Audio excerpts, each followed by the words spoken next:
Banjir merendam sejumlah titik di Kota Makassar hingga hari Selasa, 14 Februari 2023. Di wilayah Kelurahan Sudiang, Biringkanaya, sejumlah warga juga terdampak banjir. Perhimpunan Masyarakat Toraja Indonesia, PMTI, turun tangan membantu korban banjir.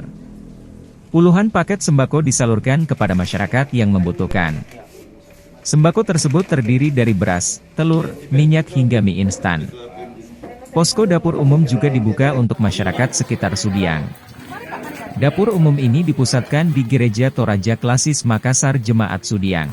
Bapak Mayor Jenderal TNI Yudis Silvanus Lumba, kebetulan saya selaku Ketua Dewan Penasihat PMTI Sulawesi Selatan, turut merasakan musibah yang dialami oleh saudara-saudara kita khususnya di wilayah Sudiang, ya Bapak, sehingga kami berempati ya, dari warga Sangtoroyan, ya, Toraya Sikamadi, warga Sangtoroyan dan PMT ini untuk membantu meringankan. Ya mungkin bantuan ini tidak berarti, tapi yang terpenting dari semua itu adalah ketulusan dan keikhlasan kita, rasa persaudaraan, saling mengasihi, saling menopang, sehingga bisa memberikan semangat kepada saudara-saudara kita khususnya yang terdampak banjir, sehingga mereka semangat untuk bangkit kembali, dan kita percaya Tuhan yang Maha Pengasih dan Penyayang akan segera memberikan kita pertolongan sehingga banjir ini.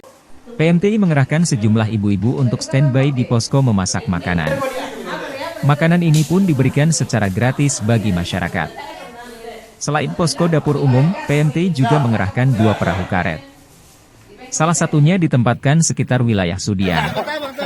Ada juga 1 unit ambulans yang bisa digunakan masyarakat yang membutuhkan.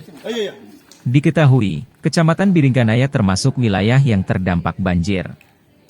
Banjir melanda beberapa titik imbas dari hujan deras. Hingga siang hari ini, cuaca sudah mulai bersahabat. Terik matahari mulai nampak meskipun awan tebal juga masih menyelimuti Kota Makassar.